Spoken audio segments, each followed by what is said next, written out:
Hi, this is Seema, and I will be bringing you a new lesson on vowel sounds. Well, in the previous session, we did deal with the 15 main vowel sounds used in the English language.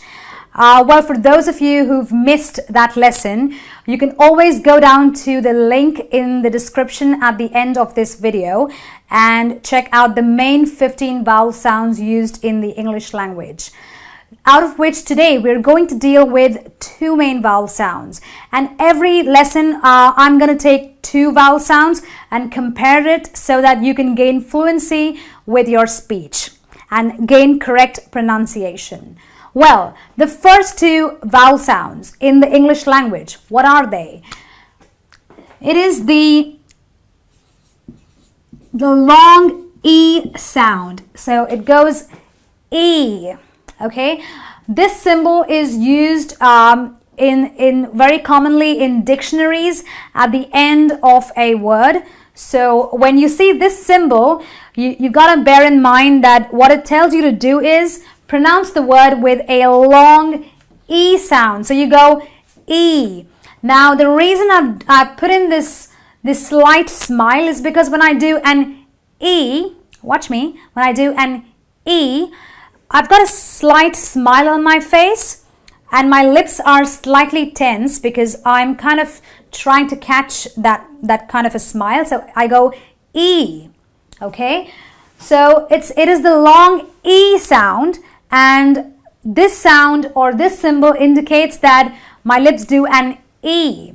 For example, words like cream or heel, they've got the long E sound.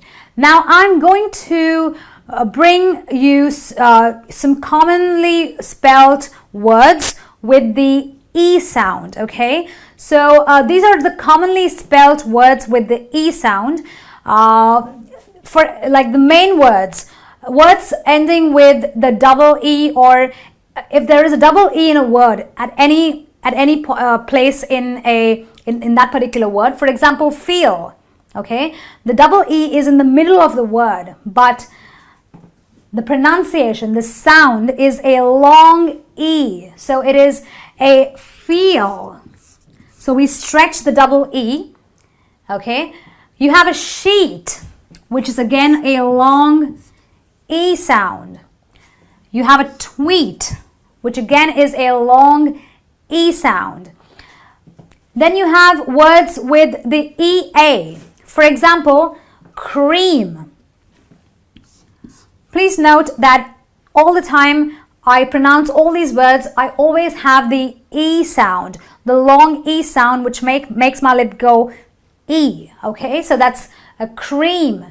And you have a breathe, the EA in the word, and you have a C. Now, moving on, you have two words. You have the IE and the EI, which also bring about the same vowel sound. For example, you have either.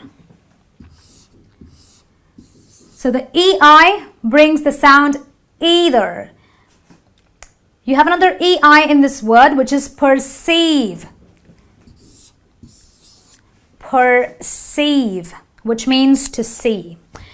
And you have another word with the IE, and that is believe, again producing the same long E sound, which is symbolized with this one. And then you have an E at the end of a word. So he, the E comes at the end of the word. You have other pronouns like we, she, and me, all giving you the same E sound. Then you have words which have an E and a consonant at the end of it, and again followed with an E. So it is an E, a consonant, and another E. For example, these. It has consonants on either sides. So you have an E and you have an H and an S, which are two consonants on either sides of the E. The word producing these, which is the E, the long E sound. And you have a Japanese. Two consonants on either side of E, which gives me Japanese, the long E sound. Then you move on to the next set of words which end with Y. For example, you have stingy. The Y gives me the E sound, so it is stingy. I don't say stingy. I don't say stingy. I say stingy. Another word, duty. Duty, the long E sound. Another word, for example, capability. The E at the end, the Y, which is the end of the word capability, gives me the E sound. Moving on to the last set of words, ending with the I-Q-U-E. For example, technique, ending with the I-Q-U-E. Gives me the long E sound, technique. Then I have unique. So basically these are the common set of words which produce the long E sound.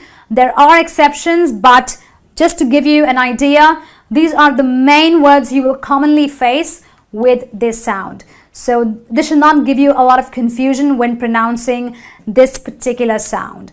Now moving on to the next sound, which is the short I. The short I, pronounced as eh. It's not the E, but it is the eh. And I've drawn, a mouth with slightly parted lips. So the effect of the eh sound does not really produce a smile like the E did, but it is a eh. So I'm not smiling when I do the eh, but I'm kind of happy when I'm doing the E. So I do an E and I'm happy, and I'm doing the eh and I'm not very happy, My mouth is relaxed, but it's not tense, it's relaxed, but my lips are slightly parted, okay? So it is the eh sound and not the E sound, okay? So let's do eh. Okay, now let's look at a few words, commonly spelled words producing this sound, okay? For example, words with the I should give you the short I sound, mostly. So you have a kill. It is kill. It's not a keel, okay? So it is a short, brief sound. It's a kill. It's not a keel. I have a spill. I don't say spill. It's a short sound, an eh sound. So spill. It's spill. It's a short sound. Give. A short sound with the I. A lot of non-native English speakers, end up saying give, and that is wrong. So it's give. It's a short, brief sound. This. Unlike these, which gives the E sound, the I sound is short. It is this. Okay? Another set of words giving you the I sound or the short I sound is the words which have a UI. Okay, for example, build. I know it's kind of, the spelling, kind of confuses you because it's got a B-U-I, but it's not build or build, it is build, because the UI produces a short I sound, which is build. Similarly, you have another word which is quick, a short sound, quick. You have another word with the same UI, which is guilt, just a guilt. And moving on to the last set of sounds, which is the last set of words with the I sound or the short I sound, which is the Y between two consonants. Okay, so you have sympathy with a Y between two consonants, S and M. So Y, has S and M on either sides. So it is sympathy, not sympathy or anything else, or sympathy, but it is sympathy. It's a short eh, sympathy. Similarly, another Y at the end, in the middle of the H and the M, which gives you the sound, which is him. Just him, not him or him, but a him. And you have the system, which is another short I sound produced by the Y, which comes between both the S's, which are again two consonants. So this is for the two vowel sounds. So now you kind of get the difference, I presume, between how you can use vowel sounds differently, so you don't get confused while pronouncing these words. Okay, I will be back with some more words, some more sentences to give you a better clarity on how these vowel sounds can be used while speaking. Okay, so have you been practicing the long E sound and the short I or the sound?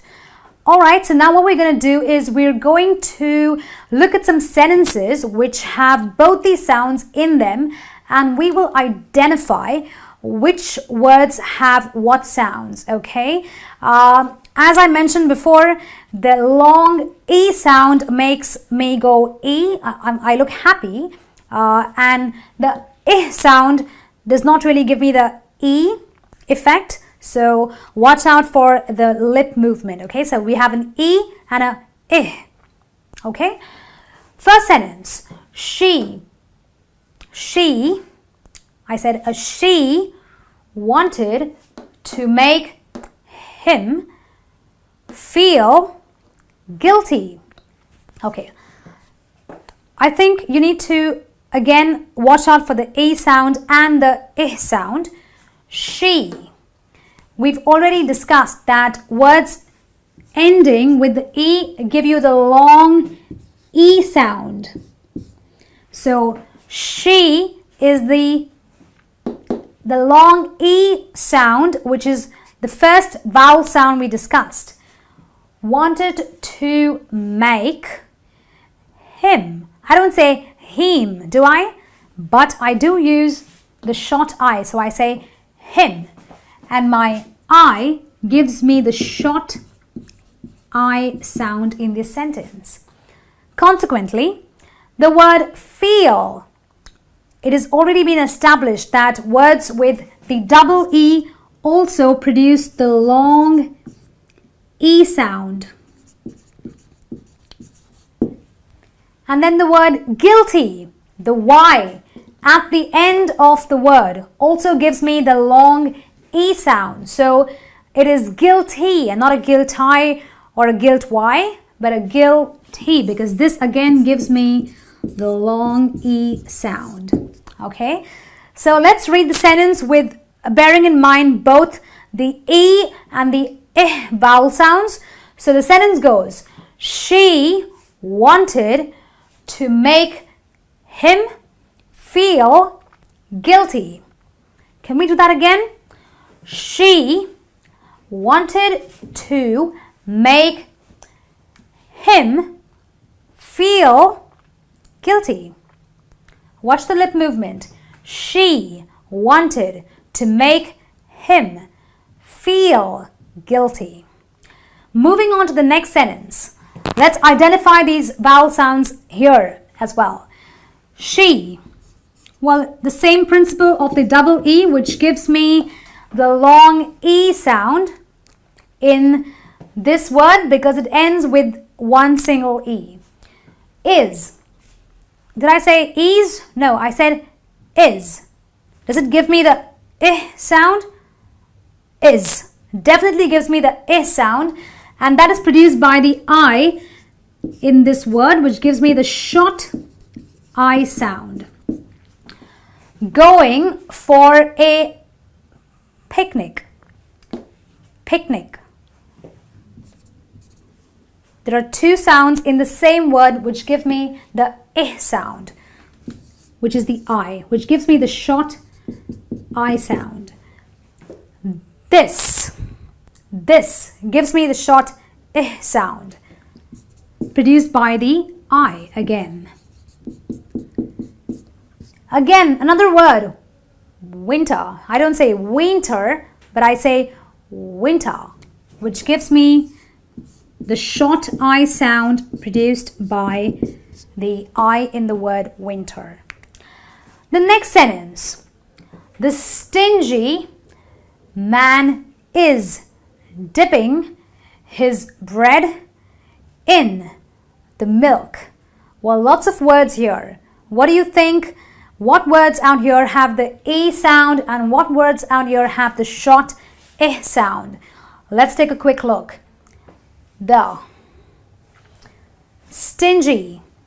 Did we just say that words ending with the Y at the end of it have the E sound? Yes, we did. So stingy, watch the lip movement. I say stingy with the Y at the end of it gives me the long E sound, the long E vowel sound. Man is, the I sound produced by the I in the is.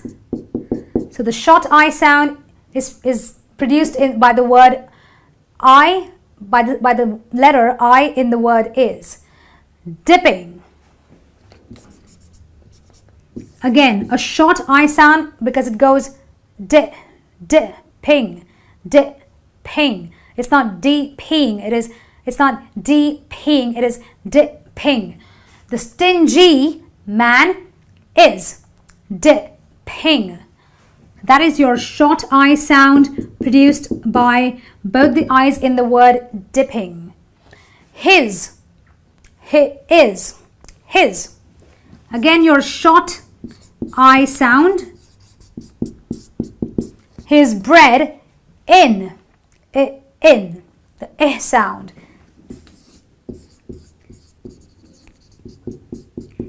In the milk. A short brief word with the I sound produced by the I again in this word. Okay, so let's read these two sentences again. Watch the lip movement.